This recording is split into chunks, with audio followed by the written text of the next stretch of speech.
Okay, we're on. Right. Oh, we're on. Yeah. Hello. Nice. Right. We're doing a bit of philosophy today, aren't we? Okay. That's right. I wanted to start with the Japanese quote about three faces. What's Remember? three faces? I talked to you about this before. Basically, the Japanese say you have three faces. The first face you show to the world.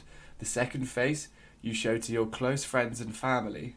And the third face you never show to anyone. Right, this is the first time you told me this. Is it? It is. Oh, what would you think of it? It sounds pretentious. I don't think it's really deep. I think it's deep. So what? I mean, I get what you mean by it's deep because it kind of give a interpretation of how a person has multiple aspects of themselves, and they will pick out a appropriate one to show to different people so they can have the recognition or acceptance that they desire. Mm-hmm. I think it's quite accurate. I mean, do you believe that that yourself, the way you think and you feel and the way you want to act in front of the whole public is exactly the way you actually do act? I think it's quite accurate. I think it's a bit pretentious. Maybe pretentious is a bit harsh, but I'm trying to merge the three. Yeah, well, that's what I was going to say. I think you're quite good at merging the three. Thank you. Because remember that thing we talked about like months ago when you were talking about how you have like zero social anxiety now? I mean, I try to, because later this summer, I was reading about Buddhism, actually. Ooh. And it really changed the way I think about things. Like, I have been very self-aware and way too self-conscious and way too goal-orientated in everything I do. So I would always try to be the best of everything in every situation. That makes me way too focused on myself. And I self-analyze way too much. But Buddhism, it completely challenged this way of being that I have been for my whole life. So basically, Buddhism tells you have to let go of your ego because it's non-existent, it's empty. And by doing that, you will become the Buddha. So what I find the most interesting about Buddhism is everyone has the potential to become the Buddha, whereas in Christianity or Muslim religion, the God or Christ is a divine being that you can never become. But in Buddhism, you can actually become the most divine being. So what you're saying is it's more accepting. What do you mean accepting? In terms of anybody can achieve the Yes, pinnacle exactly. in that religion. There's no sort of authority and there's no hierarchical, impassable barriers within Buddhism. So you obviously read a bit about Buddhism. In terms of your actions, how have you changed your actions at all in any way to get further towards this path? I have. So in Chinese, it's called 无我. So 无 means it's not there. 我 means myself. So yourself is not there. Mm-hmm. A metaphor I read quite moved me. It said, so imagine a blank screen and there are sceneries projected onto the screen. If you think what's happening on the screen, the light and the sound is real, then it's real. But when, for example, it's like a movie, when it finishes, all it's left is a blank screen. And then that's how life is. If you really convince yourself that everything happening now is concrete, is meaningful, then you'll get attached to it, then you will become obsessed. Yeah, so instead, if you see life as the society is the sort of the screen which you have the ability to project yourself onto in what way you choose. It's not really that. It's like your life is just an illusion, if that makes sense. Because your ego, what you think about yourself, the meaning you put into your future, your whole being is meaningless. Yeah, it's kind of insignificant. We are one species of many, many millions of species that have existed, and the time frame of our life, if Earth's 3.4 billion years old, we're on for what, 80 years if we're lucky. Yeah. We are very insignificant beings, yet our ego has kind of driven us to think that it creates this huge amount of importance. Yeah. And I haven't read into Buddhism as such, but I do meditate. I try to meditate every day, and the one thing meditation does is it humbles you, and it gives you this ability. It increases your ability to look at your own life and look at things from a third person perspective. It just creates that self-awareness, which I think is kind of related to the Buddhism, because Buddhism, they meditate a lot, don't they? Meditation's a big part of their culture and their way of life. I do think it's all connected. Yeah. So, for example, the let go of your ego, so that two Chinese character, I have to constantly remind myself that, because in social situation or in any situation, I would always put all the attention to myself, the way I speak, the reception I receive, etc. So I have to constantly tell myself, just don't think about yourself, because it's not there. So I would really just do what I want without a purpose, without a motive in mind. Because the starting point is letting go of your ego, then everything else just disappear through that realization. Then everything become just true and just simple. For example, if I want to say something in class, before I would want to impress, I want to sound convincing, but now I just tell myself my ego is non-existent. Then everything I want to say is just for the sake of saying it, for the sake of wanting to say it. Why would I want to say it? Because I just want to say it. It's just that simple. Then it makes everything so much just like anxiety free. Yeah, just more comfortable. I see. Where does ego and confidence overlap, though? Because I know some people, they need the ego is what gives them the confidence in whether it's social situations or having that ability to back yourself. For example, like sportsmen are notorious for having big egos. Some of the best sportsmen in the world, because it's that mindset, I'm the best, I'm the greatest. If you're like a heavyweight boxer and you don't truly believe you're going to win, you don't have that self-belief, then, the opposition could sometimes sense it and you'll start doubting yourself. And so much of sports is psychological game. So not just sport. I think there are other areas in life in the 21st century Western world where the ego can be beneficial and help you achieve success and help you in certain situations. Whether that's a fallacy of modern day capitalism or not, I don't know. What do you think?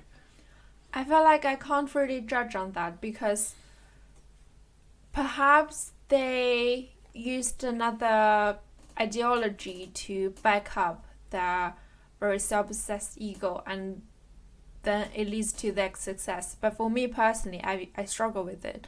And from people who I'm close with, I think being too focused on who you are and what you want to do, and just they would become too attached with their misery, and it's never a good thing.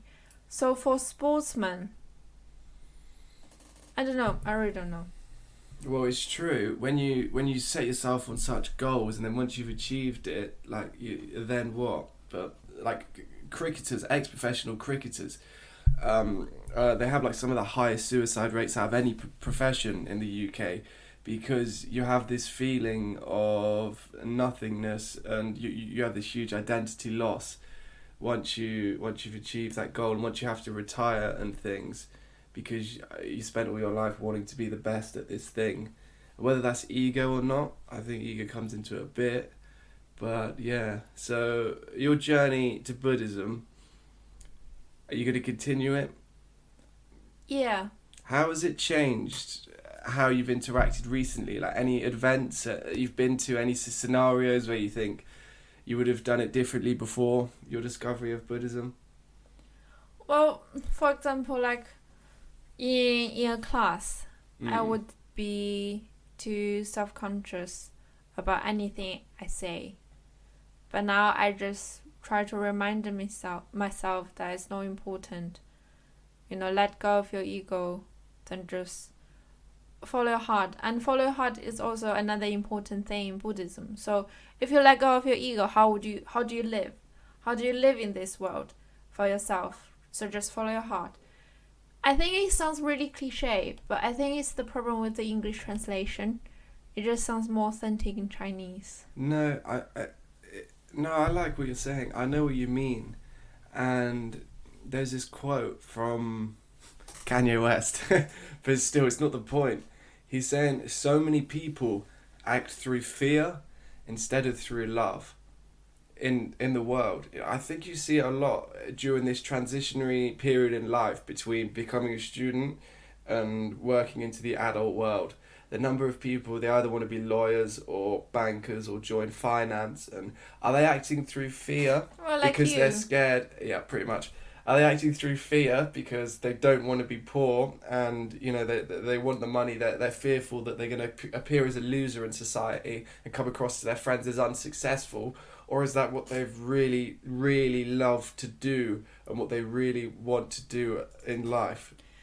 That's exactly my realization, because I have always had the pressure to become successful. My parents have poured so much money into my education. Yeah. So I think I have to be at least as rich as them. Otherwise, I failed in life, right? But is that your parents? I don't think your parents would think you failed in life. I think that's pressure you're putting on yourself. Exactly, because I was too obsessed with who I am, my self-perception, and also how others perceive me. So I want to become something that's, respectful and important, because I want to feel good about myself. But the point about Buddhism is you don't have to feel anything about yourself, because you have to let go of your ego. You don't have to feel anything. You should just live like how you want to live. So how you want to live, regardless of your ego.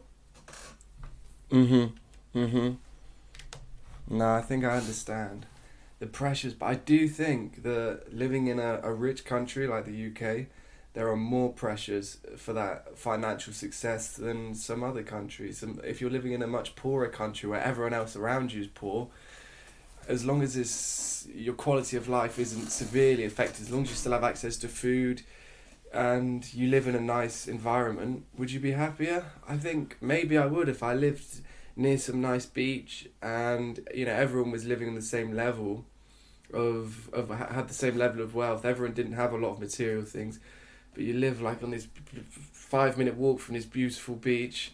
You've got a good community. You can still party sometimes and things. Would that bring more happiness? I don't know. I don't think many people try it though. I feel it's not as simple as that because of social media. You can see how a wealthy person lives. So, for example, in China, everyone's so materialistic because the poor, the lower class, they can see the luxury, the very few, the 1% has, and they feel the anger. They feel the frustration. Yeah, the injustice in society. Like, we have worked so hard, but 10-year salary can't even, enjoy what they enjoy in a year. And that makes them want to just go up the hierarchy in the capitalist society. That's very much everywhere in the world right now. 100%. Well, here's the thing.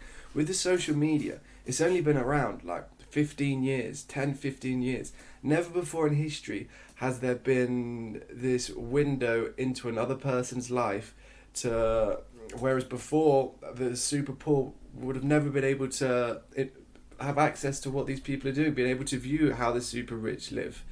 Never before has it been so easily accessible to see, people in the world actually live like this.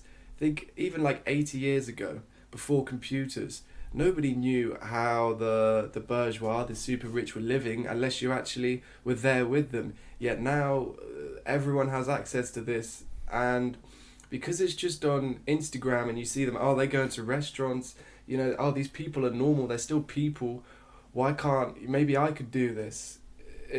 I do think it's not helping people, Instagram in this way. It really isn't. And it's this new problem that society's never been faced with before. And you see it a lot, like debt in this country. Household debt is at its highest level in like decades and decades. And you see lower class or lower middle class people spending all this money on expensive holidays, financing expensive cars they can't actually afford. They're trying to live beyond their means, and I think the social media plays a big part in that. Yeah, I agree. That's why I had quit social media for a long time, and it's good. It has been really helpful because I'm very self-conscious, right? With social media, it just makes me paranoid. So quitting it really just helped me not think about myself, because social media, looking at people's life, it really make you think about yourself rather than other people. Right? And like you're seeing the highlight reel of that person's week or month. You're seeing the people aren't posting the days when they haven't got out of bed until 2 p.m. and they feel like shit and they haven't got anything done that day and they're feeling sad. No one ever posts that. You're only seeing, so if you're always seeing the best little sections of people's lives you follow, you're constantly comparing it internally, like, my life isn't this good, and it makes you feel worse. And the act of doing social media really goes against the main idea of Buddhism, which is let go of your ego, because posting on social media, you would always pay attention to the highlight of your day and you would want to post about it. You would draw attention to yourself that, I'm like, this moment is worth being watched. And I think that's very toxic, but because you should never live your life like this, like in the way that you just become more and more obsessed, you pay too much attention, you evaluate every little moment. It's showing off. You're showing these people that follow you, look at me, look what I've done today, look, I'm here. It's showing off, isn't it? It's trying to let people know that you're doing well, which is 100% about ego. Yeah. It's 100% about ego. I think the sad thing is a lot of people, I think the majority doesn't realize this. And the minority that realize this can't commit to quitting it because it's addictive, or I think it's addictive. They want the attention, they like the attention. It's so addictive, but people need to understand that these social media companies, like Facebook that owns Instagram, they are some of the biggest, most powerful companies in the world. They have billions of people using them, more than virtually every country in the world, give or take perhaps China or India. And they spend billions and billions of dollars every year investing in the algorithms and sort of psychological research into how to make people addicted to using these apps. Like, even one example I was reading the other day is the algorithm when you get likes. You don't get all your likes straight away. They stagger your likes for a post, so you get notifications staggered, and it's a random intervals as well. So it keeps you guessing. The same way like a slot machine in a casino or something. It literally, I was reading on the Harvard website the other day, I probably should have brought it up, but the way these social media apps work, they pull on our addictive tendencies in our brain. They trigger the same addictive tendencies that alcohol abuse, gambling abuse, drug abuse pull on. So they play on your addictions with super sophisticated AI, with these algorithms, and with billions of dollars. They're just trying to lure you in, billions of dollars of development and research that they're trying to target humans' addiction. Yet social media addiction isn't really considered a problem in the same way gambling or alcohol or anything like this is. And I think it should be, but I don't. I think it's just a matter of time, since it's such a new thing, for the science and the research to come out, and to have developed enough level for people to say, oh, this is a real health issue, for it to get published in the media and stuff. It takes a lot of time, for the science to be properly established, so they're not just pushing the false narrative out. But I do think it will come with time, the health problems with it. Because for it to be taken seriously, there has to be research to show there's direct causation or even correlation between social media and suicide rate. And it's hard to... It's difficult to prove.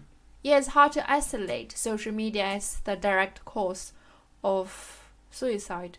So I think that would be difficult, but it will be interesting to investigate. Have you watched the social dilemma? Do you remember the stats in the United States about how young girls' suicide and self-harm, how it spiked in 2007, and it perfectly coincided with the introduction to social media. It was a huge spike. I can't remember the figures, but it more than doubled. And yeah, I don't know. I think it's good how you barely use social media, and I'm definitely slightly addicted to it. But one of the reasons I bought this phone, I bought like a £70 phone. I could have bought like a £350 or £400 smartphone, which has a beautiful screen, and it's really lovely to use. But the reason I bought that is because if my screen looks shit, I'm not going to be like scrolling through Instagram very much, because it's just terrible to use. So it's worked so far, but I've only had it like 2 days. So how are you addicted to Instagram? Do you just follow a lot of people and look at their lives? Sort of. It's more just scrolling. You pointlessly scroll, and like I'll view people's stories on Instagram, and I'm like, why am I viewing this person's story that was in my history class 8 years ago? Yeah, exactly. And they're at some average restaurant, and I'm like, why am I doing this? But you can't help it. It's just habit. It's a terrible habit. So what I've done is I still check on Instagram because I do, but I have muted other ones other than the friends who I actually talk to in a day-to-day basis. Okay. That's good. Yeah, so like what you said, I don't want to watch stories of people who I haven't talked to for years. What's the point? It's moderated. Yeah, it's weird, isn't it? It's like when you have friends on Facebook, they're not our friends. My friends, I call them, I go see them. Yeah. I have like 15 friends. I don't have 500 friends. So why have I got 500 friends on Facebook? It's very strange. Yeah. It's a little bit weird, isn't it? Yeah. So you haven't... No, go on. So how do you think you are an awkward person? How do I think I'm an awkward person? If I'm in a situation, when I'm in a room full of strangers, I'm overthinking a little bit, and I feel very self-conscious. Right. I'm not a hugely awkward person, but I don't think. But would you act awkward? But you don't act awkward. You act. You seem like a confident person. I try to be confident, but that's because I'm friends with you. I know you. I'm definitely a little bit awkward when I first meet people. Alright. But what's interesting is the days when I meditate in the morning. If I meditate for like 10 minutes and do like my breathing exercises, I'm a far less awkward person, far less, which I think is really fascinating. I think it's interesting how you use awkward Can I because try a bit of that chicken? yeah, you can. Thank you. Is it right if I choose my fingers? It's fine. But it's Yeah. a bit burned. Did you cook? I know your flatmate cooked it, didn't I cooked it. they? You cooked it. Yeah, could have been better because we were chatting Mhm. and I just yeah. What sauce do you use? I Soy sauce, olive oil, anything? so I don't think I put. Alright, I put quite many, like chili, and another like beef sauce. Mhm. Do you think it's good? Yeah, it's good. It's not that spicy. No, not really. Like all the sauces, they're burnt. Ah. They become black at the bottom of the I pan. think I make slightly better at spice. Before you leave, I'll show you. I got some chorizo, some French chorizo. It's quite hot. Alright. It's really good though. But I'll let you try some. Yeah. I'd like Because to. mum and dad were over in Wales the other day, and they Brought some for you. brought me loads of goat's cheese and chorizo. That's nice of With the them. goat's cheese, I love the story. My dad goes down to the market every Sunday, and the guy he gets goat's cheese off of has been doing it for like 25 years. He has like a small herd of goats Yeah. on his farm, and he just brings the cheese down to the market every week, and that's just this guy's life. He lives in the mountains, has these 20-odd goats, brings the cheese and sells it at the market, and that's how he makes his living. I think Buddhas would approve of his lifestyle. Yeah. And he has fucking fantastic cheese as well. Fantastic cheese. Do you have some left? It hasn't arrived yet. It's going to arrive Oh. tomorrow, but I've already got Right. the chorizo. But basically, I can't remember if it was my dad or my sister, but one of them was in London Yeah. and saw this type of goat's cheese that was exactly the same as they get in France. And in France, it was selling for like €3. And in this posh London sort of pretentious shop, it was selling for like £11 for the same sized wheel. Oh. I reckon could be a little business opportunity there. Yeah. Be a cheese seller. Would you actually would do something that's, supposedly insignificant like that rather than working in finance? Would you be content with I think I would, but here's the thing. Bills, like rent's gone up. Everyone knows the last year rent's gone up in this country. And having enough money to start a small business, you need a few thousand. And Yeah. considering the success rate of businesses, your first business you try is probably not going to work. So that's Yeah. like two or £3,000 you've wasted, and you're gonna have to try that quite a few times, I Yeah. believe, until you become successful. So I think I need a job initially that provides me with sufficient capital to take these risks, and also so that's why I'd go for a higher paying job. But with the expensive rent and stuff, it's hard to be able to save that amount of money anyway. So you still want to work in finance? Potentially, or like business consulting. Yeah, I really don't like finance. What are you studying at university? Philosophy, And economics. Yeah. what have you been learning recently about philosophy? Oh, it's very interesting. I really like it. It's about capital and spirit. We're learning about capitalism. So, Hegel said there will be an end of history where ideology cannot develop further. So, liberal democracy is the end of history, as in philosophy, political ideas cannot improve further upon liberal democracy. So liberal democracy is a political system, but also represent the free market economic system that currently dominate the whole world. Yeah, I understand the free market and Yeah. liberalism in the free market, because you don't want the government to control trade so much. Yeah. Allow the market to operate freely and allow people to operate freely. Freedom of speech, freedom of trade. Exactly. that kind of, those two things come parallel. Although, of course, it's never an entirely free market. Governments No. still do intervene quite Yes. a lot, but the line of where to draw that level of intervention is very difficult, and it's incredibly hard to work out where the right line is. I think the greatest example was when the 2008 financial crash, with all the AAA terrible loans they were giving out, and how the US real estate market got fucked, and how all of these banks, because of the commissions they were getting, knew they were giving these loans to these people that would never be able to pay back, and fucked basically the entire world economy. And everyone was mad at capitalism, but when you look at the aftermath and the response, the US government bailed out all of these huge financial institutions. Why? Because they, well, not all of them, but a lot of them. Why? Because they were too big to fail. Yeah, everyone was hating capitalism. Now, the government spending all that money bailing out those companies, that's not capitalism. True capitalism, true free markets, you let those companies fail. So really, people should have been angry at the government more, I think, in terms of stepping in and saving those companies. Do you know what I mean? I see what you mean, but my point of view is quite contrary to yours. I think capitalism is at fault here, which led to the financial crisis. The lack of Government intervention initially, in the capitalist, initially in the capitalist system led to financial crisis, and the aftermath is what the government has to do because it is too big to fail. Is it though? Who fully understood the economics and the impact of whether they were too big to fail or not? Because the general public certainly didn't, that's for sure.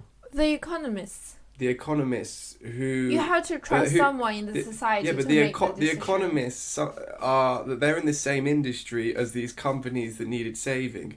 So if they're arguing, oh, these companies don't need saving, that's their area where they work. So if they said, oh, these companies don't need saving, let them fail, potentially one of the companies they may work for in the future, the government is just going to let fail. Do you know what I mean? I don't think they're entirely objective and neutral, the economists, saying whether big banks and big financial institutions should fail. I see what you mean, but at that time the situation was there was no cash flow in the system. Yeah. There has to be injection of cash. That revive the spending. Yeah, the economy. The cash. Yeah, the flow of transaction, because everyone was saving their scared. Money. Yeah, saving their money, and the economy starts to stagnate and slow down. Yeah, so the government put money into those failing corporations. Banks, yeah. So they could have cheap money to lend out to people that could, invest in businesses, things, and restart the economy. But my argument is, I don't believe that enough research, and it's discussed enough of, in times like that, the same as the corona time, why not give the money directly to consumers as a way of increasing the consumer spending? And why wouldn't it work restarting the economy that way? I think it would. I don't know at that time if that has been done. Mm-hmm. But you have to think, why isn't it talked about enough? Elon Musk came out and said it, interestingly, and he's renowned for being against big finance companies and the institutions, etc. I do think there's a real argument for that. Look at the Eat Out to Help Out. When you get given the half-price meals and things, it worked. But surely the government helped the financial companies by so many people have bank account at those companies with that life saving in it. Yeah. If those financial companies fails, their saving will disappear at the same time. So the Lehman Brothers Bank that went bust, right, in the 2008, what happened to the people's savings in there? Did they lose their savings? So if the company went bust, the saving would disappear. So I assume, I haven't really done research or learned about it. No, neither have I. But I assume saving those companies is really saving Yeah, no, you're right. people's. This website called lovemoney.com. No idea if it's a good website or not. But basically, when Lehman's went bust, thousands of ordinary people lost their life savings, even though they thought their money was safe. Yeah, exactly. So it's really rescuing people's life saving. So you got to keep it in Bitcoin. No, I'm joking. Maybe, who knows? And I have absolutely no knowledge about Bitcoin. Yeah, I don't have a lot of knowledge about Bitcoin.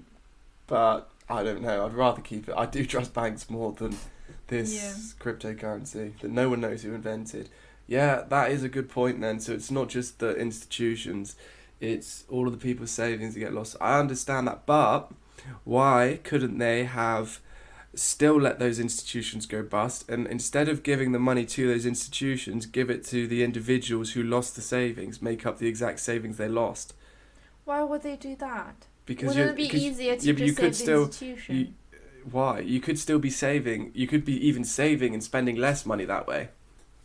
You could be saving and spending less money that way. Then Alright, so the government doesn't have to spend extra to revive the company itself. Yeah, but if the individuals that lost their savings, they get compensated, but the big company that fucked up, they still go under. That could work, although you just feel like there's no way that would ever happen. It sounds simple, but I'm pretty sure it can't be that straightforward. They did it for a reason. I think I have more faith in the people in power than you. Yeah, But I personally don't know how it worked out. I'm highly skeptical, but I'm not. I'd say I'm slightly conspiratorial, but I'm quite. Yeah, I am quite, but I'm not conspiratorial to the level of everything's planned. It's all this grand scheme against us, because governments are useless at being organised and getting things done. I don't believe there's any way that they could create and balance this whole scheme, whether it's big companies or governments at all, because the world's imperfect. It's this crazy, unorganised mass of companies and people and services and hospitals, and everyone's juggling shit, and it sort of works, but it's very much imperfect. So I don't believe there's this grand conspiracy that can somehow hold everything down, all these trillions of pounds and millions of people. I just don't believe. Definitely not a government. There's no way they'd be well organised enough to do such a thing. I agree. But do you know about the City of London? What do you mean? The City of London is this 1 square mile area right in the centre of London, where loads of the big banks and big financial institutions are situated, and it's actually not part of the UK or Europe. It's its own sort of private country that's existed before Parliament. It was set up in the 16th century between traders, merchants and things, and the laws are different there. The Queen doesn't have sovereignty over the area. They have special tax breaks and exemptions that don't apply to the rest of the economy or the country. It's... No way. I promise you. Wait. That's a bit mad. Wait, talk a little bit. I'll find this article. Okay, I think it's crazy. Which area? Like which station? Which tube station? Okay, let me Is it monument? Let me show you City of bank? London area. Let me show you the area from an image, and you'll be like, oh, okay, that makes sense. Maybe I have worked there. Yeah, maybe you did work there. Which building? Look, okay, this is the skyline of the City of London. Okay. Those buildings, they all fit within the square mile. Right, I think I worked there. You think you worked there? And Yeah. the Extinction Rebellion went to protest right under the building I worked at. Oh, really? Do you not find it funny how all the biggest buildings in London, all of the biggest skyscrapers, what we're looking at, are just all the biggest banking skyscrapers happen to be within the City of London, that square mile? Yeah. It's interesting. What were the activists doing? Is. Were they like gluing themselves to buildings and stuff? They were just standing there and, everyone knows who they are. They were just making a point. Like, You should be responsible for our world because it's dying. I mean, they do have a good point, but causing disruption to people's lives, I don't know if They they're going. weren't really causing disruption. I don't know if they're going about it the right way. I think instead of, you need to educate people, because you can't deny it. Everyone knows climate change is going to be this huge fucking problem very soon. So they do have a great point. You can't argue with their point, but maybe their method isn't perfect. I don't know. I think they are doing a lot of things. I think protesting was just part of it. Yeah, for sure. So I think it's good that they make everyone aware that we are actively doing something. So you are seeing the protest, right? But we are also doing other stuff that you can't really see. So if you're interested, you should, check our website, etc. Well, human behaviour, if it was a lorry, human behaviour is this huge lorry careering towards this cliff edge of climate change, and like the politicians and the big business leaders at the minute are like, they're not on the accelerator. They kind of are on the accelerator, but they're definitely not braking hard. And we're just running out of road. That's the issue, really. But okay. Did you come up with that metaphor? Just then. Do you like it? Very good. Thank you. Right, it's 2:00. We need to wrap this up then. 'Cause you've got to go. Nice. I got to go. Thank you. Cool.